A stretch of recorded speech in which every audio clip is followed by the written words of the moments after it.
Cool. So this is the first. Lonewise 2K Cup driver, an interesting driver standards discussion. Yeah, and this isn't to pick apart any driver or any particular thing that happened. It's to give greater context about how things should have been done or why they've happened. And one of the things that I've noticed over the last couple of years, we've had a few bigger accidents, and a lot of them have been when three drivers have got involved in a corner. And so I think today we're going to go through a few times when there's multiple cars going into corners.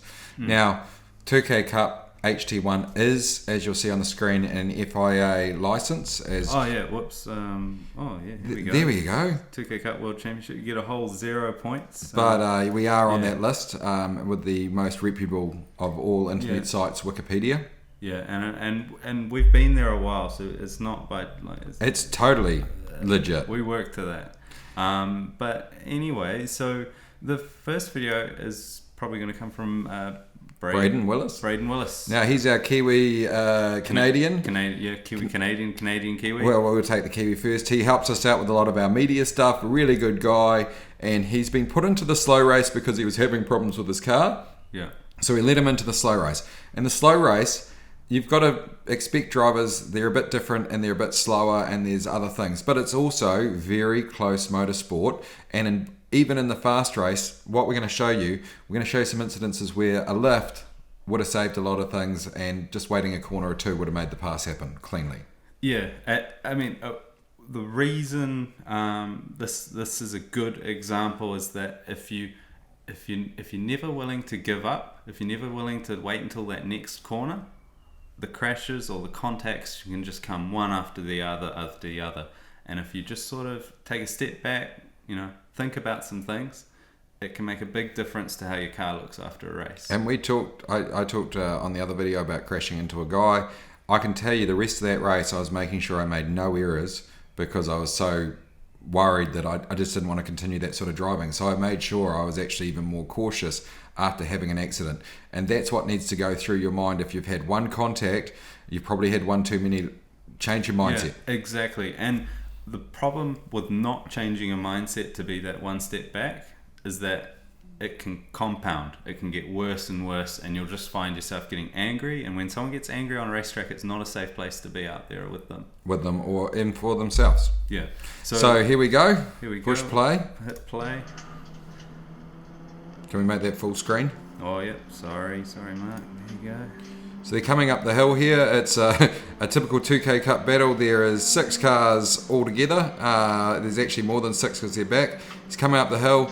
He's nearly crossed that line, but thank you to the Levin driver on the outside for giving him a bit of space so he could come back out.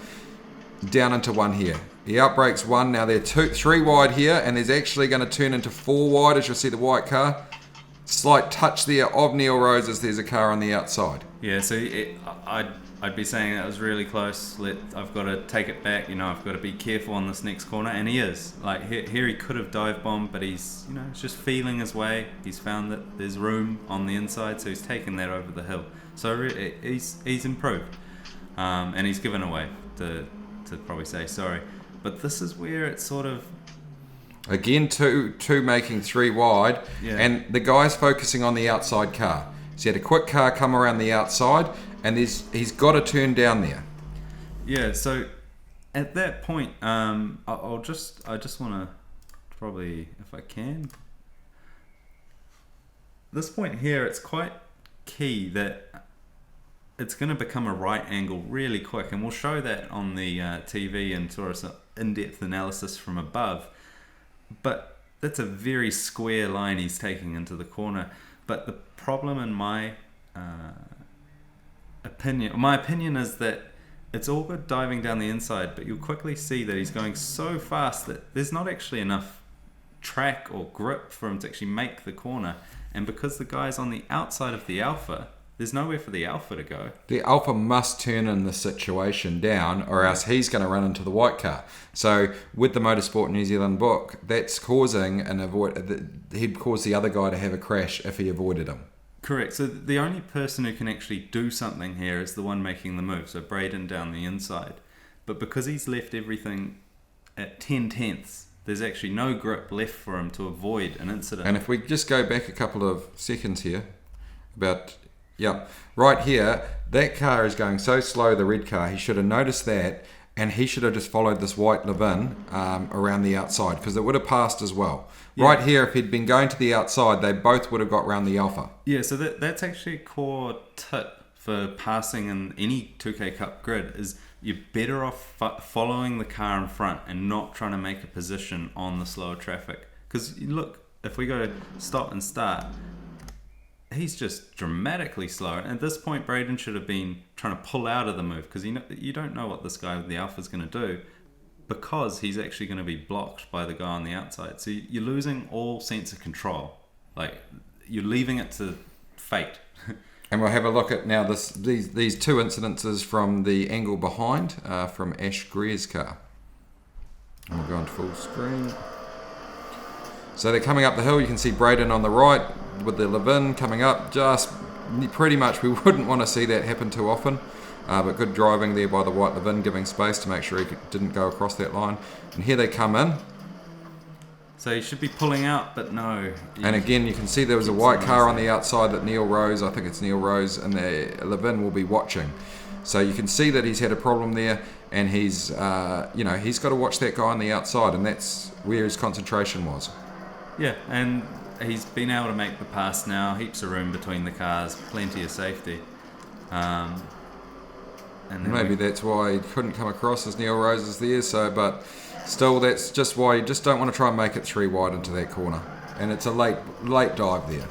There is space on the inside, and if it was 2 wide, maybe that guy on the inside, in the Alpha, could have ran around the outside with him. But as soon as that car was on the outside of him, the Alpha had nowhere to go. Yeah, and just to be clear, we realise like there could have been many outcomes here. There could have been no contact. No one would have been talking about it. And we're not trying to be super judgmental here, but it's just when you take the context of what happened, he's on the slow grid. He knows he's a faster driver. He knows he's going to come across slower people, but he's still dived up the inside, left nothing for backup.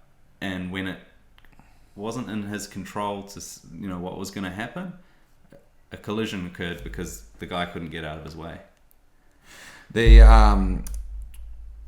The other thing I'd like to say is that's also the case in the fast race, with the fast guys coming through against the slow guys. You know you're going to pick them off. Sometimes you're going to have to wait a corner to get by them.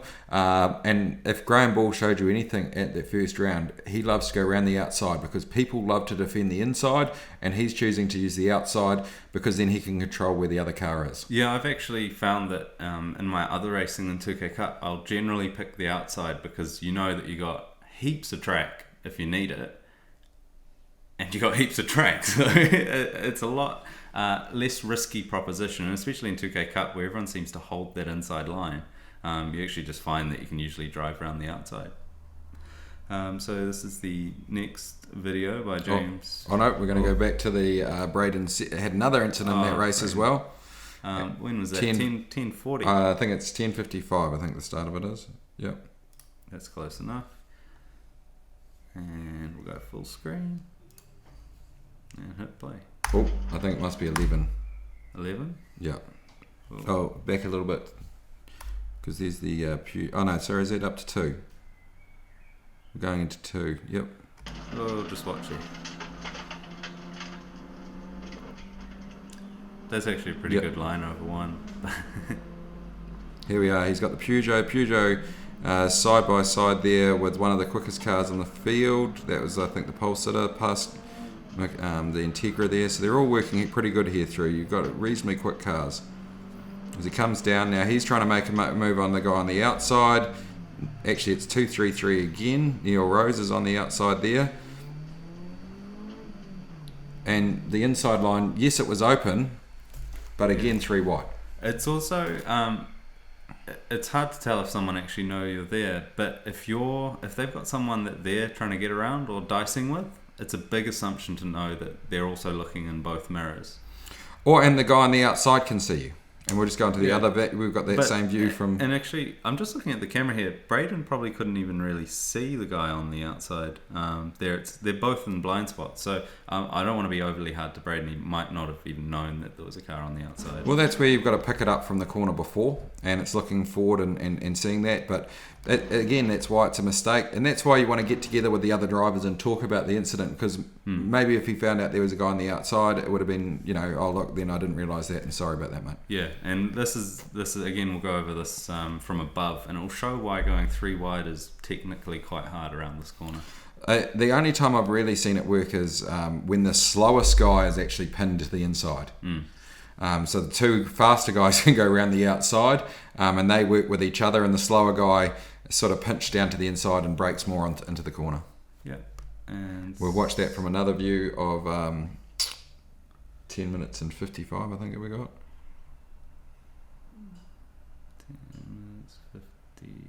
5. There we go. And here they come down into the corner. We go back 5 seconds. And there's great K&M filter. Sun God and Next Gen bring us this. Actually, let's look there. So there's plenty of room. So he's Glenn in the middle there is definitely holding the inside line for the car on the outside. And the thing is here, I think Braden might be alright if there's not a car on the outside, but the car on the outside means that this Peugeot has to start turning down. Yeah, the Peugeot has to make the corner eventually, and he's sort of, yeah. But if we freeze there, we can see the effective right angle that Braden would need to make to even make it around the corner. Would either be so slow and you would be just burned around the outside if you were going to make that corner. Yeah. Or you're hitting the guy. Yeah, and you can see... You're not making a successful pass.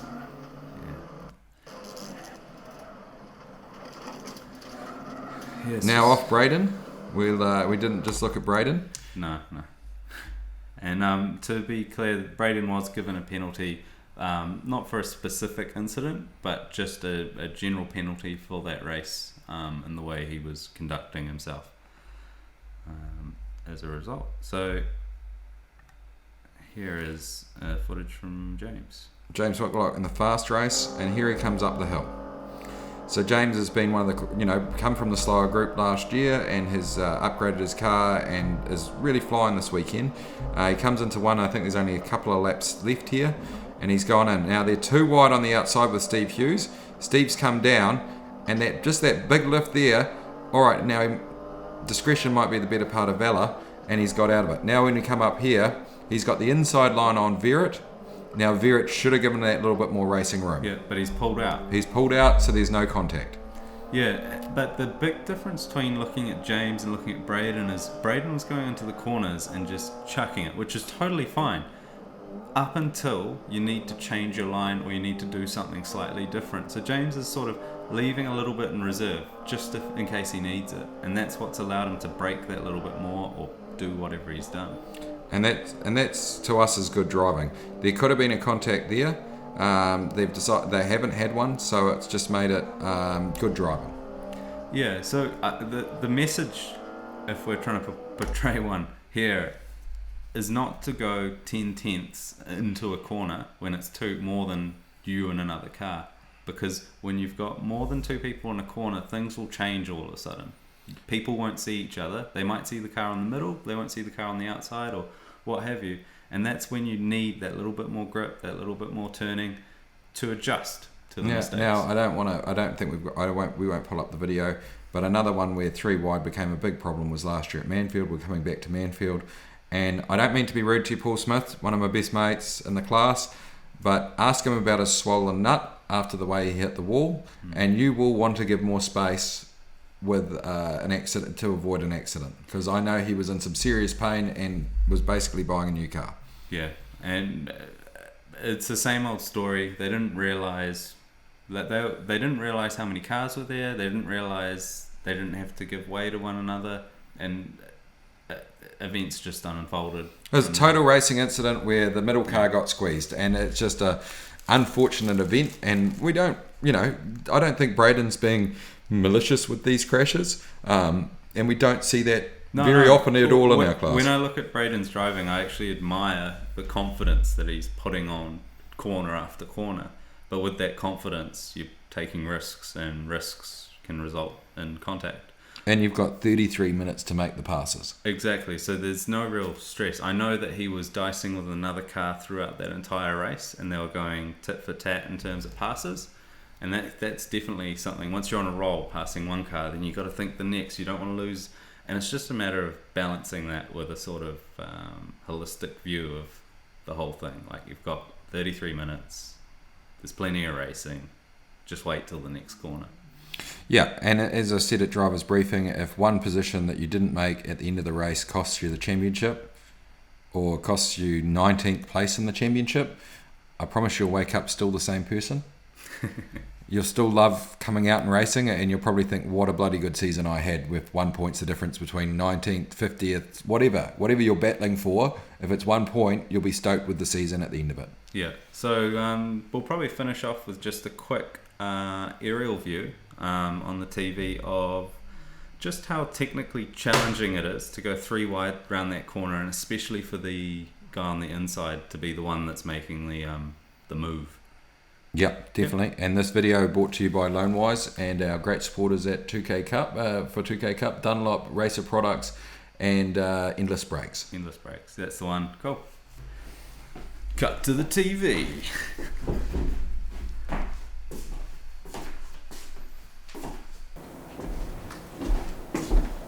Now we come to the Lonewise 2K Cup video board. Yeah. Now this is our takeoff of the Larco board. Just with not the same amount of content and no movable things. No real move. Well, just swipe back. Yeah. And we draw here, and then you'll draw. Yeah. Then, so this is turn 1, 2, 3. It's 4, but I think it's called 7. 9. It's called 9. Because of the other corners that are right. On the long track. So officially this is turn 9, but most of us call it turn 4. Yeah, and we can actually see on here we've got some cars.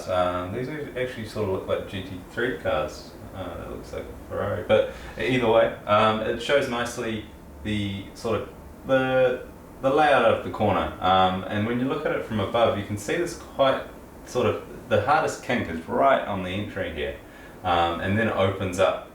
But it still continues round. Yeah. So if you're going to be coming here and was an open corner, you can duck down that inside, and both of you guys have that worked way around. But this is basically a hairpin. Yeah, and from this car you can see how much angle you have to take into the corner, which means taking a line, I believe the contact was about there in the videos we're talking about. But you can see here the car's like well committed, so he's already sort of made up his mind around here that that's the line and that is the standard line. And if you've got someone on your outside that's caused you to be a couple of car widths in, you're probably going to be thinking about it even sooner. You've got to try turn for that corner. My braking zone for this corner is about that ripple strip on the outside there. Yeah, the concrete is a good indication. Most cars will stop around this mark, sort of 5 metres either side. Well, in that line there's actually a line across the track, and there, depending on Sanyong Utes, is quite a bit further. Yeah. Because they're a little bit slower, and you can understand if you're in something seriously fast, you're probably a little bit back from this. Yeah, so once someone's committed around this mark, they're not going to be looking in their mirrors as actively, especially if they've got a couple of cars around them. They're not going to be able to have the brain space to be looking on the outside and the inside and turning in the corner looking for the apex. It's just too much going on. And you've got to commit your car. If the guy's on the outside, he's got to run around this outside with you as well. You can't square him off to the top here, because he's then not going to make the rest of the corner. Yeah, and the reality is, if you've got someone on the outside and someone on the inside, that if you knew that person's on the inside, you'd be pretty, it would be thoughtful to actually get out of that situation, because if the person on the inside asks for any more track than a car width, you've got nowhere to go. Yeah. You can't squeeze, you can't hit the guy on the outside because the guy on the inside needs more room. It's just not going to happen. And so that's why I guess what we're saying is making a late dive right up the inside on a corner that's already too wide to make it 3 wide, it's just not going to work. The angle's too tight. The people aren't going to be looking that late in the piece. Now, can I get you, James, to change us over to where the pit lane is for us? Oh yes. We'll just cut live. Oh, I think so. Thanks to our Chinese tablet. We'll have an edit in here. We'll just cut this bit out. Oh yeah. It's like frozen. Hold up. Please hold, caller. And this is where the Chinese cheap one fails over the Mac. Oh. Okay. And Probably about that. Is that good? yep, that's good. Oh. And now we're here with the, as I said, the pit lane entrance. And one of the things we want to talk about is this line here. So on the track, that's a yellow line that goes up. What we saw in the Stephen Gaskell video, which you can look, he put on 2K Cup competitors, is he's actually used this lane here as a passing lane. Yeah, and you can see actually there's a slight kink before it, which is why cars will come up and they'll last minute look like they've managed to avoid it, but really if you hold your line, you should be okay. There's an issue when you've actually turned into that lane. And when you turn into that lane, then and using it as a passing lane, that's where the problem is.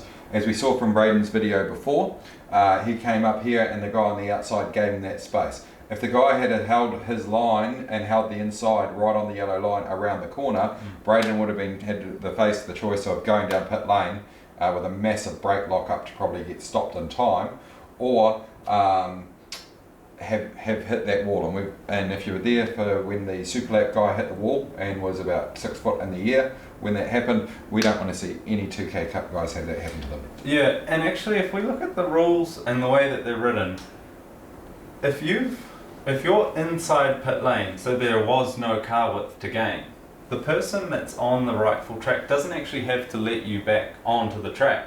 Please do let people back on. Yeah, we're saying totally. Make sure you if you know something's going to go wrong, the worst thing you can do is do it on principle, and then an accident happens. There's no one. Your principles will not matter when the guy gets hurt, and you feel like you won't think you've done the right thing. Yeah. You would think I should have lifted or done something to help out. What is it, mate? Yeah, exactly. But the key thing is, if you leave the bounds of the track, you don't have to give room to let the person back on. Although what we're saying is you should. But if it was slightly different, if Braden was all four wheels on the proper part of the track on the other side of the yellow, the person he's next to has to leave a car width the whole way. There's no taking a line and cutting them off, because the rules are pretty clear. You can't block someone coming past you, and that means you have to leave a car width. Yep, as soon as they've got overlap on your car, so an overlap means that they've got any of their part of their car beside your car, not behind, then you must give that car width of room. So they've got their nose up there, you must give that car width of room, and this is a good situation. You don't have to have turned down the straight, like you can run it to the outside. I mean, if it's 3 or 4 wide here, that's where it's danger, that's where it's back out and bring it back to 3 wide. From 4 or 5 wide, which we have seen up the hill there. In some of our reverse races, I've been in that thing where it's 4 or 5 wide up there, and hey look, just lift, take a couple of seconds longer and you're away. Yeah. And now our video is telling us this is... Yeah, and the laptop's caught up and it's sort of just zooming how it wants to, so that's probably a good note to end on. It's a great photo of Hampton Downs and the other corners, but just remember when you're passing, you've got 33 minutes. If 1 point affects your championship, well, you've had a great year. 2K Cup's about having fun, about learning these situations. I really love the self-reporting from Stephen Gaskell. Him, myself, and several other drivers that we've talked about today are on the barbecue, plus the rookies for the Manfield round, or if you're not available at the Manfield round at future rounds. And that's a good way to just bring the social interaction between drivers, to make sure you're having fun, feed everyone a sausage and get to know everyone again, because you might not have driven in the 2K Cup spirit. That's all about the sausage. Yeah, all I can say is mistakes will happen, and the more room you leave for when they do happen, the lesser the impact is going to be of whatever could have gone wrong. So it's key just to take a step back sometimes, especially if you've already been involved in one incident, and just say, look, it's a long race, I'll get him at the next corner. And if you have caused something where you think the guy's taken advantage of and you have video, so get a cheap GoPro or something in your car, and they don't lift and don't redress it, then we will have a look at it, or driver standards will. We're actually not on driver standards, but driver standards will look at it and they can issue a little penalty to the guy for not giving the position back when you've undertaken great driving to avoid an accident. Because if someone's come off the track and gains a position that way or does a pass like that, the 2K Cup has the power to change the positions after the race. Yeah. But you must have video. It's going to be logical. Barbecue will potentially, if you do something that means a big accident was avoided, you'll probably even get bonus points from the barbecue committee. They have got the power to do that. So, I mean, they can do anything. And that's what we'd like to see, is people taking that chance, that opportunity. So we look forward to seeing you at future rounds. We hope to see the driving standards, which weren't bad at all, be better, just with these little tips that we're trying to give you to make your own driving more enjoyable, because we know no one fixing a car enjoys it. If you have an argument, we've got driver standards and stuff like that. We don't need on Facebook pages and stuff getting angry at each other. And after the race, go and talk to the guy. And you might have differing opinions.